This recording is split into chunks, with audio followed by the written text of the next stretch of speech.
ഇങ്ങനത്തെ കഥകൾ വരുന്നതുകൊണ്ടല്ലേ ഇങ്ങനെ ഒരു സിനിമ ചെയ്യാൻ പറ്റിയത്.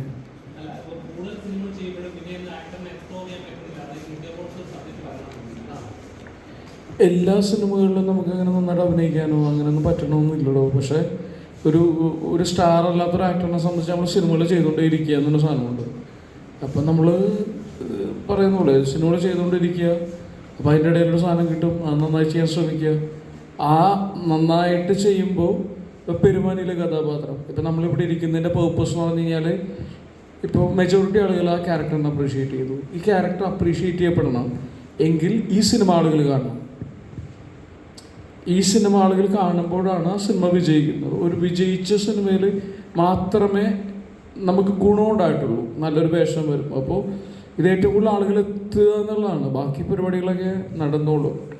പിന്നെ ഞാൻ ബ്ലെസ്ഡ് ആണെന്നാണ് ഞാൻ വിചാരിക്കുന്നത്. അതായത് എനിക്ക് ഇത്തരം കഥാപാത്രങ്ങൾ ഇപ്പോൾ ഈ വർഷം തന്നെ എനിക്ക് 3 പ്രിയപ്പെട്ട സിനിമകൾ റിലീസ് ചെയ്തു.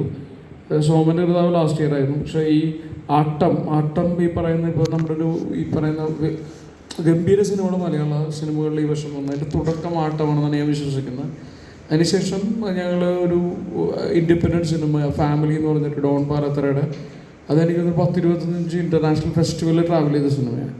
അതിനുശേഷം പെരുമാനി വരുന്നു. 3ഉം എനിക്ക് പ്രിയപ്പെട്ട സിനിമകളാണ്. 3ലും എനിക്ക് ഭയങ്കര സ്നേഹം തോന്നുന്ന ഭയങ്കര ഗംഭീര വേഷങ്ങളാണ്, ഗംഭീര ക്യാരക്ടേഴ്സാണ് കിട്ടിയത്. ഞാനങ്ങനെ ചെയ്യുന്നു എന്നുള്ളത് കാണുന്ന ആളുകൾ ചെയ്യേണ്ടതാണ്. ഫസ്റ്റ് ഓഫ് ഓൾ മജൂക്കയുടെ സിനിമയാണെന്ന് അറിഞ്ഞപ്പോൾ തന്നെ എനിക്ക് ചെയ്യണം എന്ന് അതിതായ ആഗ്രഹം ഉണ്ടായിരുന്നു. കാരണം അപ്പൻ എന്ന സിനിമ എനിക്ക് വളരെ പ്രിയപ്പെട്ട സിനിമയാണ്.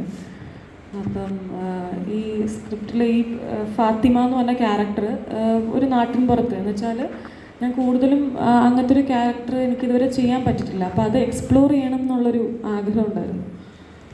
ആ ക്യാരക്ടറിന് ഭയങ്കര ഇമ്പോർട്ടൻസും ഉണ്ട്. കാരണം ഇപ്പോൾ ഈ പോസ്റ്റേഴ്സിലൊക്കെ കാണുമ്പോൾ നിങ്ങൾക്ക് മനസ്സിലാവും, ഞാൻ കുറച്ച് വണ്ണം വെച്ചിട്ടുണ്ടായിരുന്നു ഈ ക്യാരക്ടറിന് വേണ്ടിയിട്ട്. ഒരു 8 kgs കൂടിയിട്ടുണ്ടായിരുന്നു.